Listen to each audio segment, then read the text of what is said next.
അങ്ങനെ പാലാ നഗരസഭയിൽ തീരുമാനമായി. UDF ഇതാ അധികാരം പിടിച്ചു കഴിഞ്ഞു. കോൺഗ്രസ് ജില്ലാ പ്രസിഡന്റ് നാട്ടകം സുരേഷ് ഇറങ്ങിക്കളിച്ചതോടെയാണ് പാലാ നഗരസഭ ഇപ്പോൾ UDFന് കൈകൊടുത്തിരിക്കുന്നത്. ജോസ് കെ മാണിയുടെയും കേരള കോൺഗ്രസ് മാണി ഗ്രൂപ്പിന്റെയും അഹങ്കാരം ശമിപ്പിക്കുവാനാണ് കോൺഗ്രസ് ശ്രമിക്കുന്നതെന്നും സ്വതന്ത്രനായി മത്സരിച്ച 4 പേരും അതിനായി കോൺഗ്രസിനൊപ്പം നിൽക്കാമെന്ന് സമ്മതിക്കുകയും ചെയ്തുവെന്നാണ് നാട്ടകം സുരേഷ് പറഞ്ഞത്. KM മാണി എന്ന നേതാവ് സ്വന്തം കുഞ്ഞിനെ പോലെ പരിപാലിച്ചു പോന്ന നഗരസഭയാണ് ഇപ്പോൾ LDFന്റെ കയ്യിലിരിപ്പ് കൊണ്ട് ജോസിനെ തട്ടിത്തെറിപ്പിച്ച് വലതുപക്ഷത്തിനൊപ്പം ചേരുന്നത്. ഈ വരുന്ന ഞായറാഴ്ച ജനസഭ വിളിച്ചു ചേർത്ത് ആർക്കാണ് പിന്തുണ എന്ന് പ്രഖ്യാപിക്കുമെന്നാണ് സ്വതന്ത്രർ അറിയിച്ചത്. ഇതിനു മുന്നോടിയായി നടന്ന ധാരണയിലാണ് UDFനൊപ്പം നിൽക്കാമെന്ന് സ്വതന്ത്രർ അറിയിച്ചിരിക്കുന്നത്.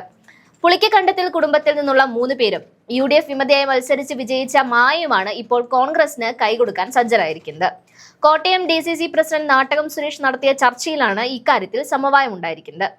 സ്വതന്ത്ര സ്ഥാനാർത്ഥിയായി മത്സരിച്ച ഒരു കുടുംബത്തിലെ 3 പേരുടെ വിജയമാണ് നഗരസഭാ ഭരണത്തിൽ നിർണായകമായത്. ഇവർ 3 പേരും ജോസ് കെ മാണി വിരോധികളായതും കാര്യങ്ങൾ എളുപ്പമാക്കി.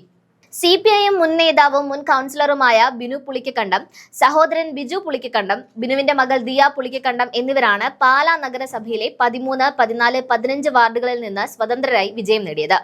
32 അംഗങ്ങളുള്ള പാലാ നഗരസഭയിൽ LDF 11 സീറ്റുകൾ നേടി ഏറ്റവും വലിയ ഒറ്റകക്ഷിയായപ്പോൾ UDF 10 സീറ്റുകളുമായി തൊട്ടുപിന്നിലുണ്ട്.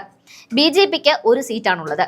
ഈ സാഹചര്യത്തിലാണ് പുളിക്കക്കണ്ടം കുടുംബത്തിൽ നിന്നും വിജയിച്ച 3 സ്വതന്ത്രരുടെ പിന്തുണ ആർക്കാണോ ലഭിക്കുന്നത് അവർക്ക് ഭരണം ഉറപ്പിക്കാം എന്ന അവസ്ഥ വന്നത്. ഇത് മുതലാക്കിയ കോൺഗ്രസ് പാലാ ജോസിൽ നിന്ന് പിടിച്ചെടുക്കുകയായിരുന്നു. കഴിഞ്ഞ 20 വർഷമായി കൗൺസിലറായി തുടർച്ചയായി വിജയിക്കുന്ന വ്യക്തിയാണ് ബിനു പുളിക്കക്കണ്ടം. BJP സ്ഥാനാർത്ഥിയായും CPIM സ്ഥാനാർത്ഥിയായും 2 തവണ സ്വതന്ത്രനായും അദ്ദേഹം വിജയിച്ചിട്ടുണ്ട്. കഴിഞ്ഞ ഭരണസമിതിയിൽ CPIM ചിഹ്നത്തിൽ വിജയിച്ച ഏക അംഗവുമായിരുന്നു ബിനു. കേരള കോൺഗ്രസ് എമ്മുമായുള്ള തർക്കങ്ങളെ തുടർന്ന് ഇദ്ദേഹത്തെ പിന്നീട് CPIM പാർട്ടിയിൽ നിന്ന് പുറത്താക്കുകയായിരുന്നു. ആ കലിപ്പിൽ നിൽക്കുന്ന ബിനുവിന് ഇപ്പോൾ ജോസിനെയും CPIMനെയും തീർക്കാനുള്ള അവസരമാണ് സംജാതമായിരിക്കുന്നത്. 4 പതിറ്റാണ്ട് കാലം കേരള കോൺഗ്രസ് പാലാ നിയോജക മണ്ഡലം വൈസ് പ്രസിഡന്റ് ആയിരുന്ന PV സുകുമാരൻ നായരുടെ മക്കളാണ് ബിനുവും ബിജുവും. ഈ കുടുംബത്തിന്റെ രാഷ്ട്രീയപരമായ വ്യത്യസ്ത നിലപാടുകളാണ് ഇപ്പോൾ പാലായെ വേറിട്ട് നിർത്തുന്നത്. ഇനി പാലായുടെ ചരിത്രത്തിൽ മാണി വിഭാഗം അധികാരത്തിൽ എത്തില്ലെന്നും എന്ത് വില കൊടുത്തും അത് തടയുകയാണ് ലക്ഷ്യമെന്നും പ്രഖ്യാപിക്കുന്ന നാട്ടകം സുരേഷ് അതിനുള്ള നീക്കുപോക്കിനുള്ള വഴികളാണ് അരക്കിട്ടുറപ്പിക്കുന്നത്.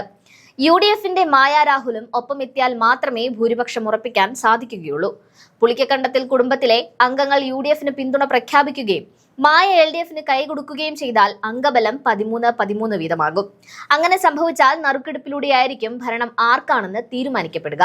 എന്നാൽ അതിനുള്ള സാഹചര്യം ഒഴിവാക്കി എന്ന് പറയുന്ന നാട്ടകം സുരേഷ് UDF അംഗബലം 14 എത്തിച്ചുവെന്ന് അറിയിച്ചിരിക്കുകയാണ്. ഇതോടെ ജോസ് കെ മാണിയുടെയും കേരള കോൺഗ്രസ് മാണി വിഭാഗത്തിന്റെയും അപ്രമാദിത്വമാണ് പാലായിൽ തകർന്നു വീഴുന്നത്.